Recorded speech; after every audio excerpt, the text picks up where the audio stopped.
Mom said the basement was off limits, unless I wanted another tetanus shot.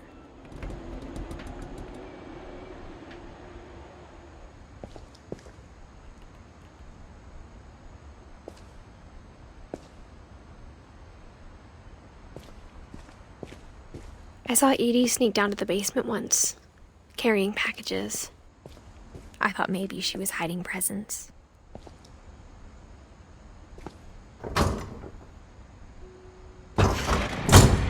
It turned out she was hiding a lot more than that.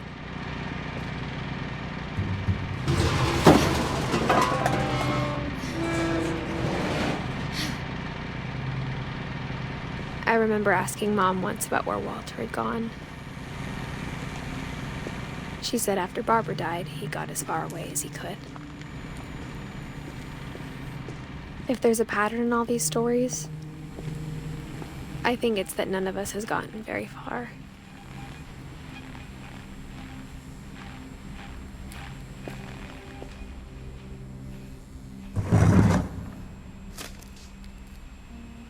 Goodbye, everyone. I can't believe I've been down here for 30 years. On that first day, after the shaking started, I didn't think I'd survive a week.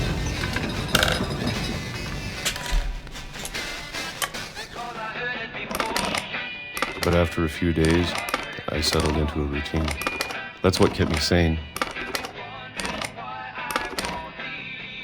Having a schedule, living for today. I always expected to be dead tomorrow. But if you wait long enough, you get used to anything.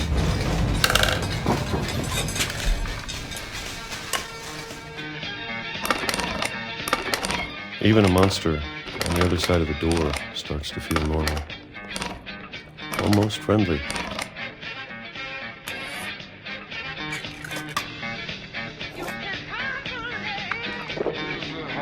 And then one day, everything just stopped. Whatever that thing was, it was gone. Maybe it got tired of waiting. Or maybe I just got tired of being afraid.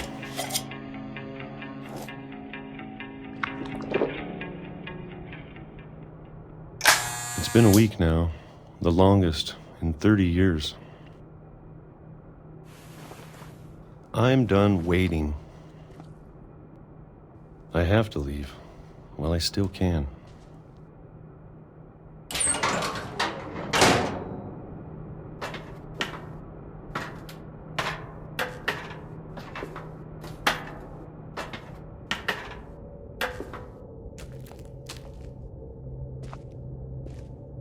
I know it's out there somewhere. Whatever killed Barbara and Molly and Calvin. Maybe this is all a mistake. But I need to stop living the same day, even if it kills me.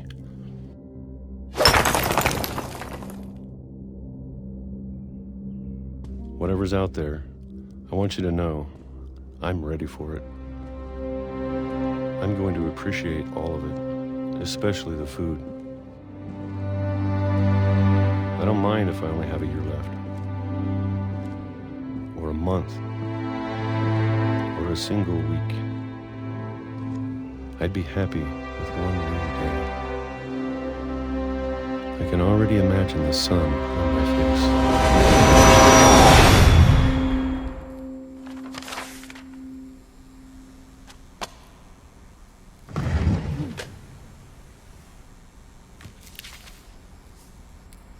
Walter died when I was 6. I can't believe my mom never told me he was down here.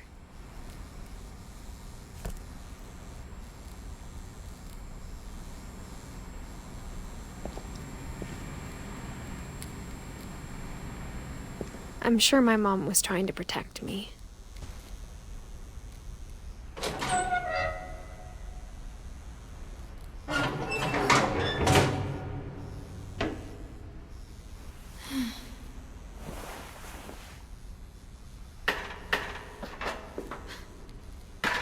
Maybe she was afraid I'd end up like Walter.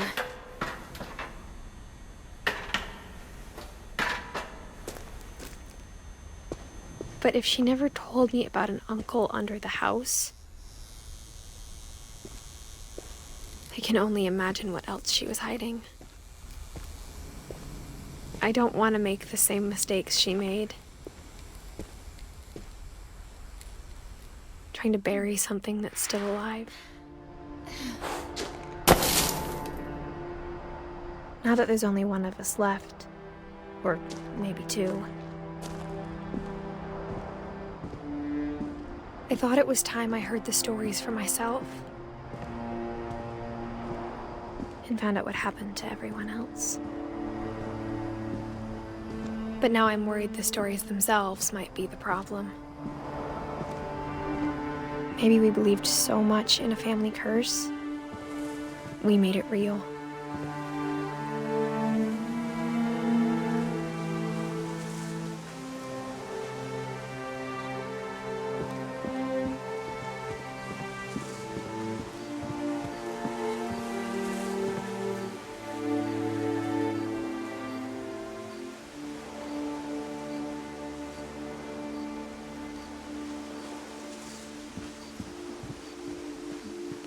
I don't know if I should even be writing this.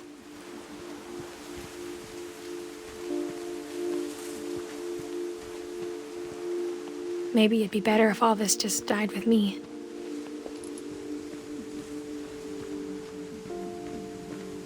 But I thought you should know about your family. And the history you're a part of. Though to be honest, I feel as lost as you probably do right now.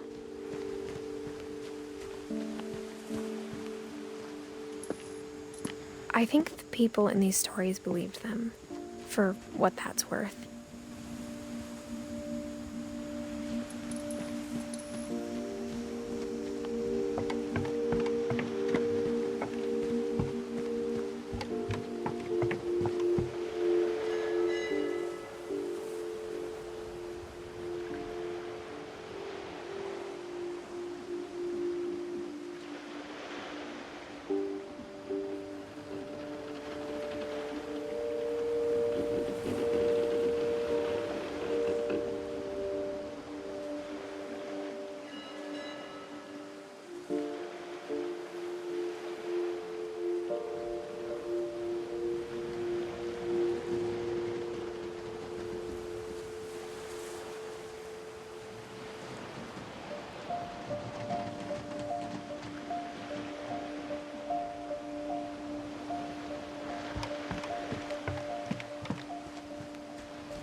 And when you look at the house, that history of imagination and stubbornness and madness,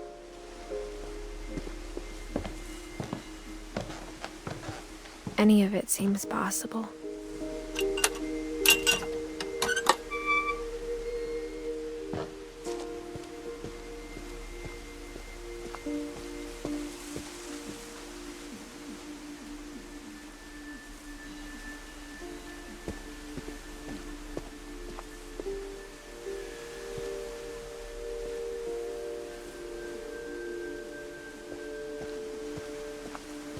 I think we've been surrounded by death for so long, we've just gotten used to it. What kind of family finishes building a cemetery before starting the house?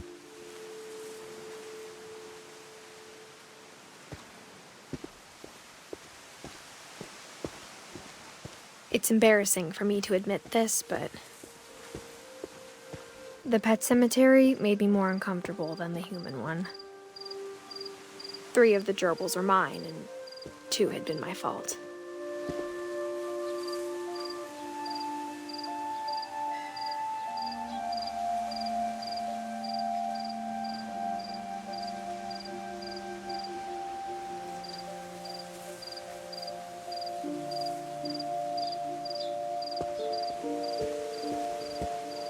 Sven built the house, but it was Edie who designed the cemetery.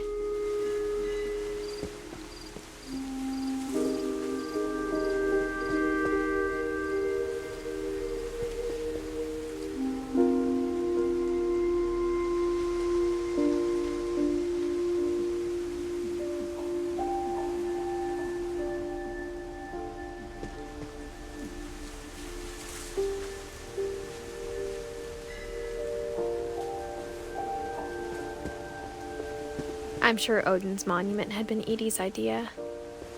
My mom was always trying to move on, but for Edie, the past never went away.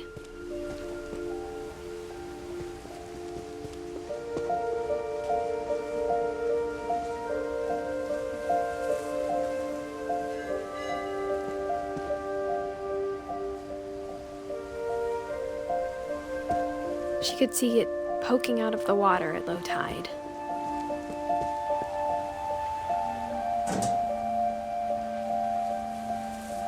Edie said she dreamed about the old house every night.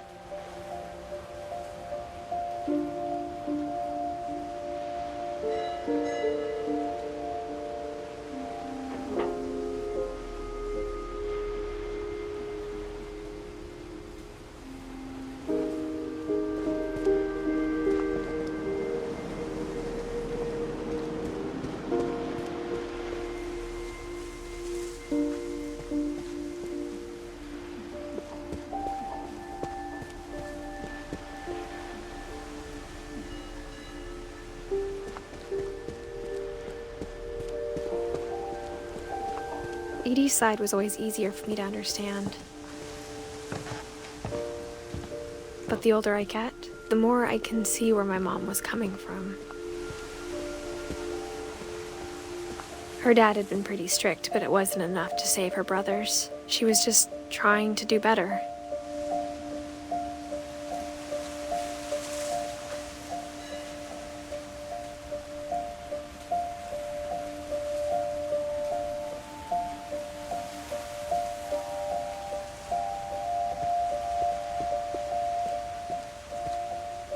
She lost 2 of her brothers, just like I did. I get why she tried so hard to protect us. We never found Milton's body, so my mom insisted we were putting up a monument, not a tombstone.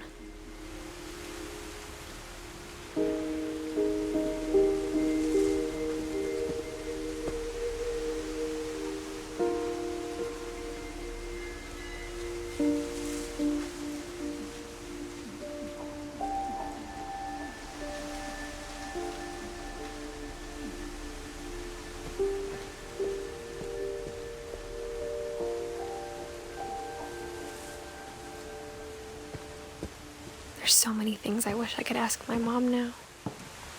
Part of me thinks this is what she wanted all along. For me to come back someday and find everything out for myself.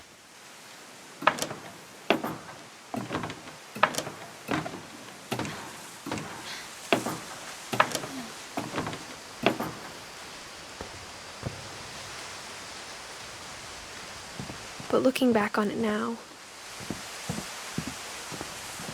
if she told me there was going to be so much climbing, I never would have come when I was 22 weeks pregnant.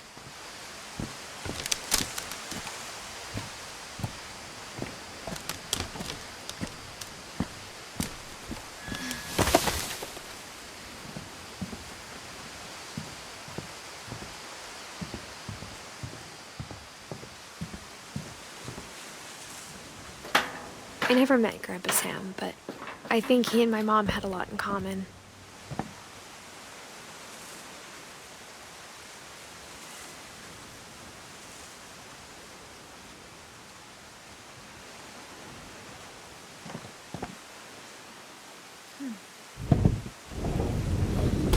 They were both pretty intense. Instead of hiding from death, Sam seemed to go out of his way to meet it.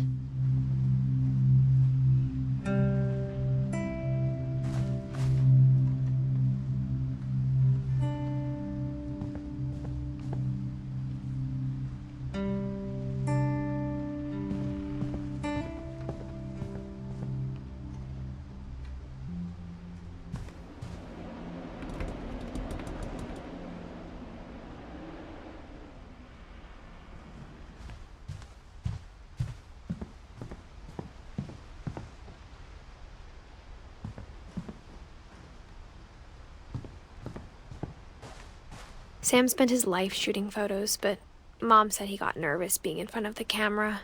I guess we're all afraid of something.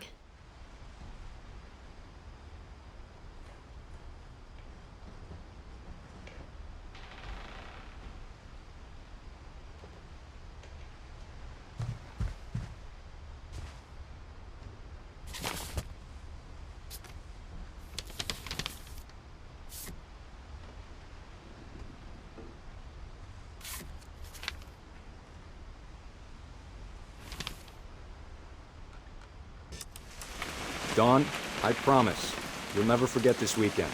Yes, sir. These memories are gonna be perfect. It's gonna rain the whole weekend, isn't it? I will never forget this weekend. Okay, got it. I'm gonna take some pictures, okay? Just be careful. That camera's older than you are.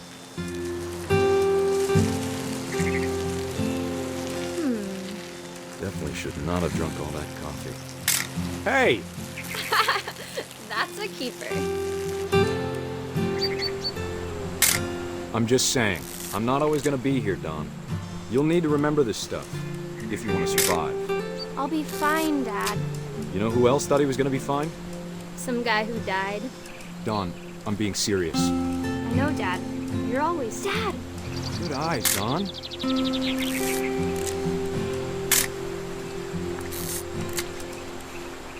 Before you take the shot, let me get a picture of him.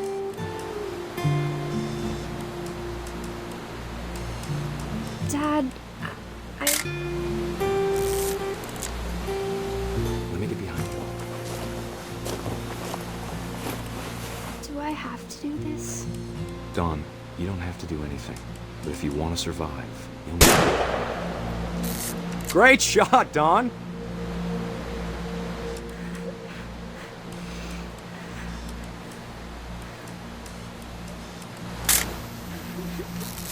I'm proud of you, Dawn. Always remember that, okay?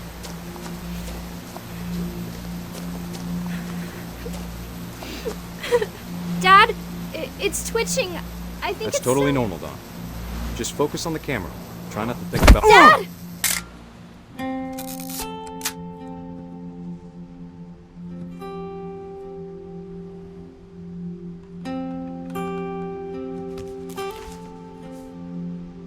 of all these stories, that's the one I wish most that my mom had told me.